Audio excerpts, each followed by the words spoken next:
처서가 545장입니다.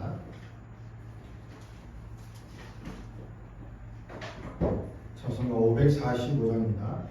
이는 내 아무 증거 아니 되어도 믿음만을 가지고 선을 걸으며 이 귀에 아무 소리 아니 들려도 하나님의 약속 위에 서리라. 걸어가세 믿음 위에 서서 나가세 나가세 의심 버리고 걸어가세 믿음 위에 서서 눈과 귀에 아무 증거 없어도 이는 보기에는 어떠하든지 이미 얻은 증거대로를 믿으며 이만의 의심 없이 살아갈 때에 우리 소원 주 안에서 이루리. 걸어가세 믿음 위에 서서 나가세 나가세 의심 버리고 걸어가세 믿음 위에 서서 눈과 귀에 아무 증거 없어도 주님의 거룩함을 두고 맹세한 주 하나님 아버지는 참 믿구나. 그 귀한 모든 약속 믿는 자에게 면치 못할 무슨 일이 있을까. 걸어가세 믿음 위에 서서 나가세 나가세 의심 버리고 걸어가세 믿음 위에 서서 눈과 귀에 아무 증거 없어도. 아멘. 오늘 우리 주신 하나님 말씀은 갈라디아서 3장 15절부터 22절 말씀입니다. 갈라디아서 3장 15절부터 22절까지 말씀입니다.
시행되고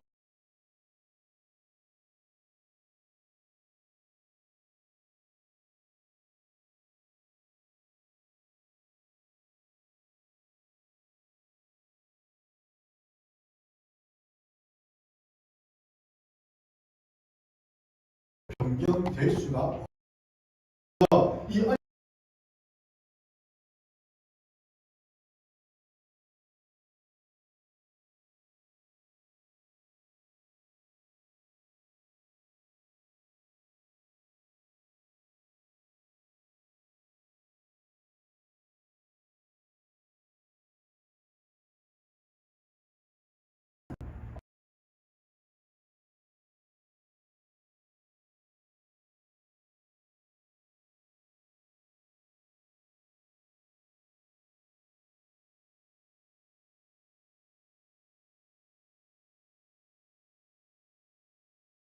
이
들어오면 불이 들어오면 됩니다.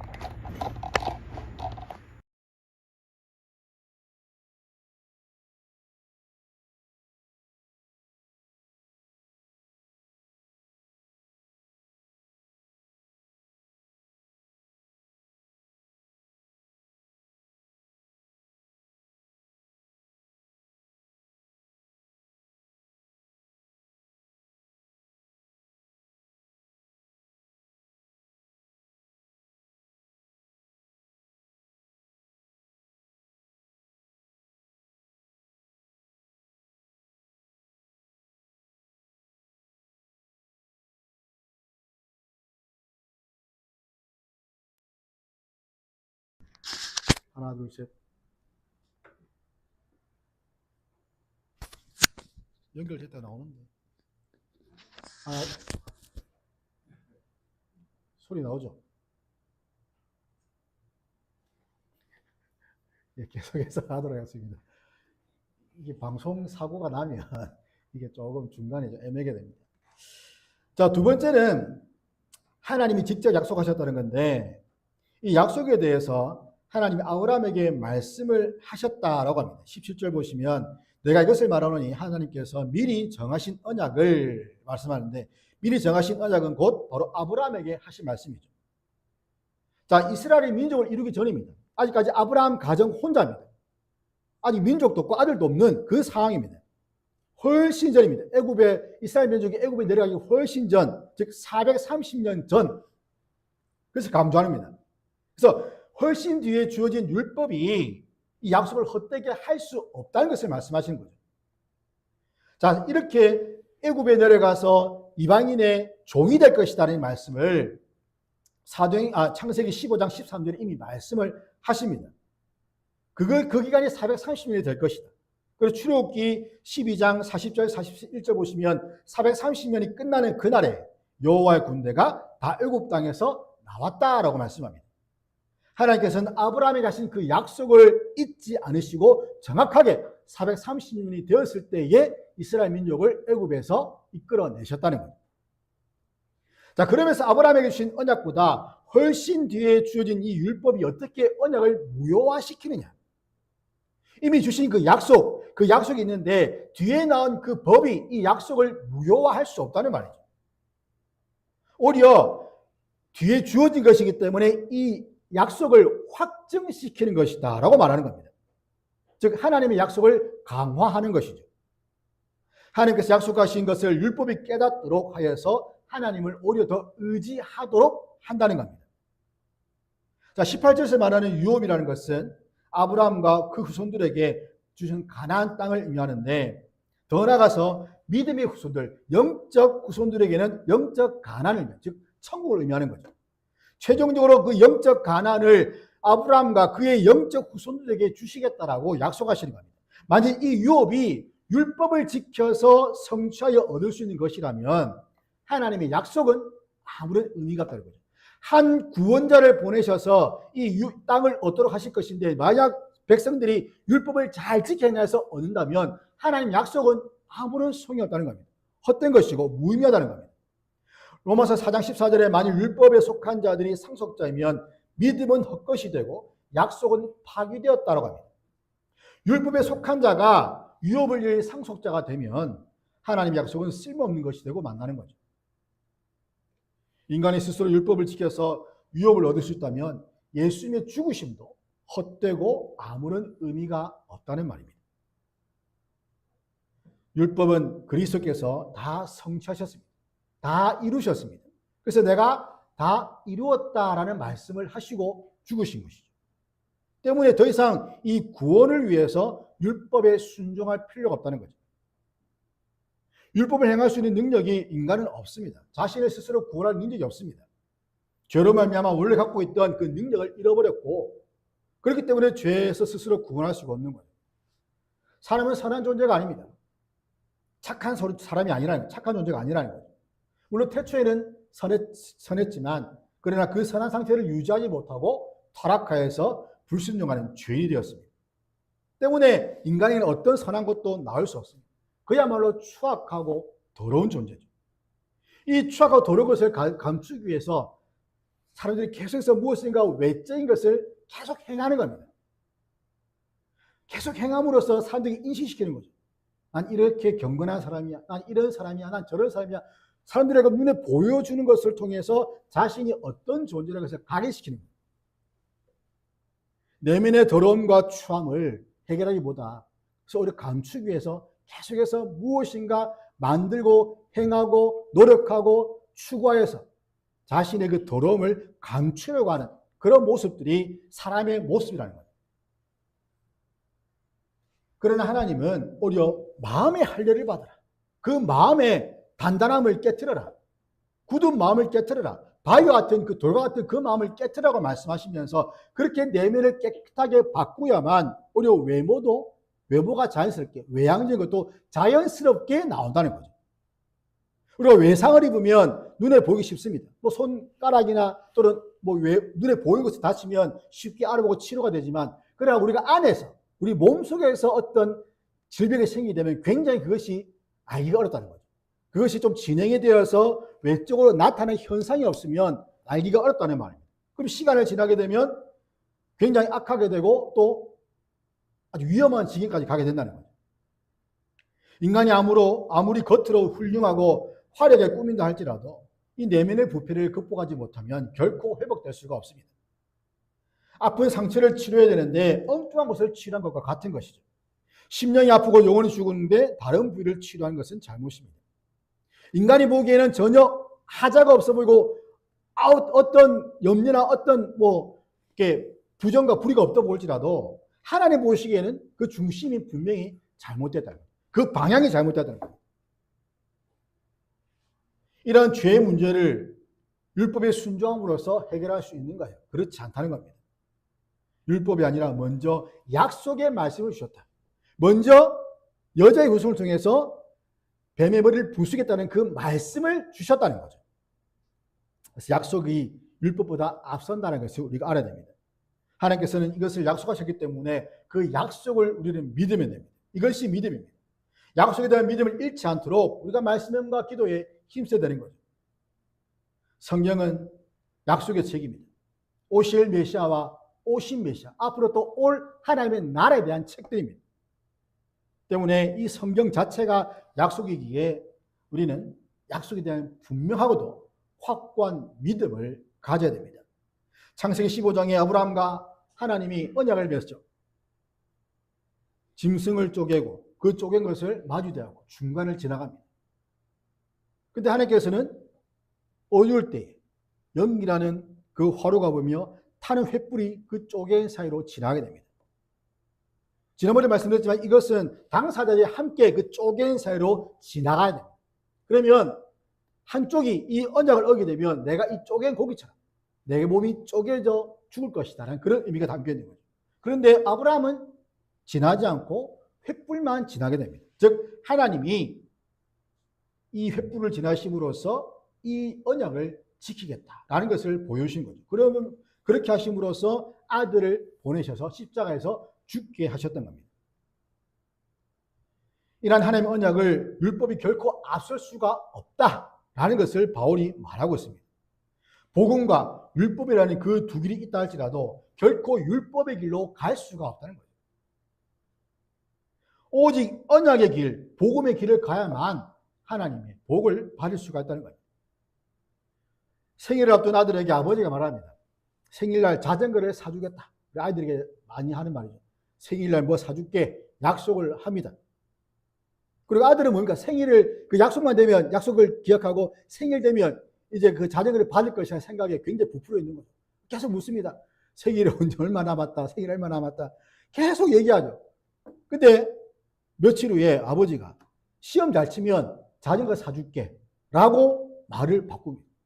아니 생일 되면 자전거를 사준다고 했는데 갑자기 말을 바꿔서 시험 잘 치면 자전거 사줄게. 그럼 아들은 굉장히 혼란스럽겠죠. 처음에는 그냥 주신다고 했는데 왜 갑자기 말이 바뀌냐는 거예요.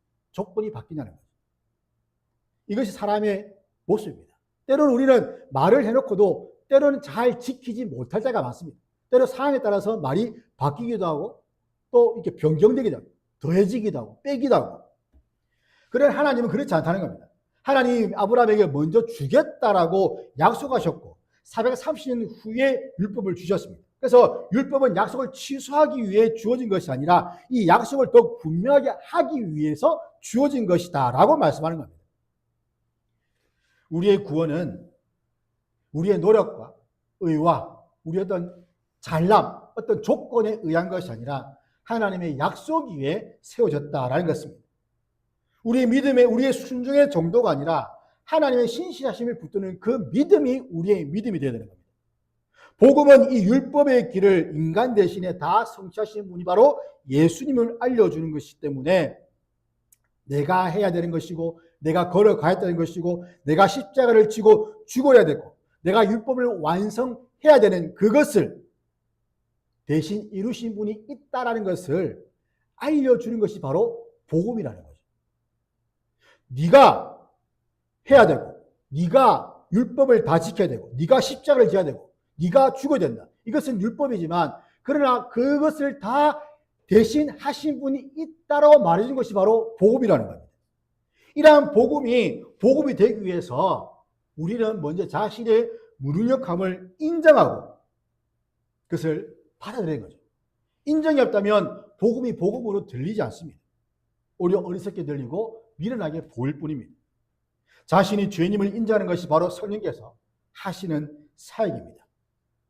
우리에게 주시는 유업은 오직 예수님을 믿음으로 얻을 수 있다는 것을 기억하면서 우리의 참된 기업 되시고 우리의 유일한 중보자 되시는 예수님을 기리고 찬양하는 우리 모두가 되기를 주의 이름으로 축원합니다. 세 번째는 하나님 약속은 생명을 주는 것인데 율법이 무엇인가? 왜 율법의 순종을 통해서 사람이 하나님 앞에서 의롭다 될 수가 없으면 왜 그런 율법을 주셨는가? 바로 죄를 억제하거나 죄를 보여주는 것이죠.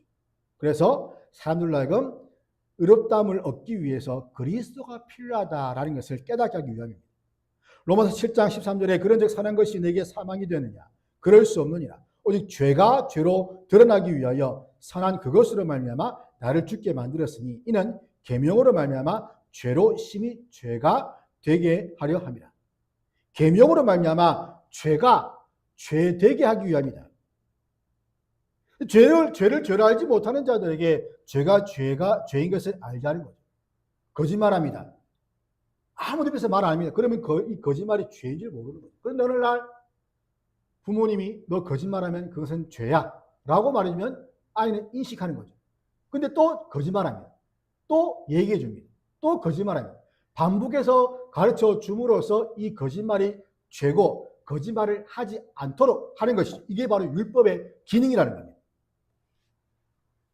그리고 죄인 줄 몰랐다는 변명을 방지하기 위해서라는 거죠. 다 적혀 있는 거죠. 적혀 있는데 나는 몰랐다라고 말하지 못한다는 겁니다. 그런데 율법의 기한은 약속하신 자손이 오시기까지다. 즉 모든 믿는 자에게 의를 이루기 위하여 율법의 마침이 되시는 예수님, 그 예수님이 오시기 전까지 율법의 역할이 있다는 거죠. 그래서 예수님이 오시면 율법의 온갖 의식들과 예법들은 다 효력을 잃어버리게 됩니다. 주님이 오시면 율법의 기능과 역할이 끝났다는 거죠. 그럼 율법을 누가 주었는가?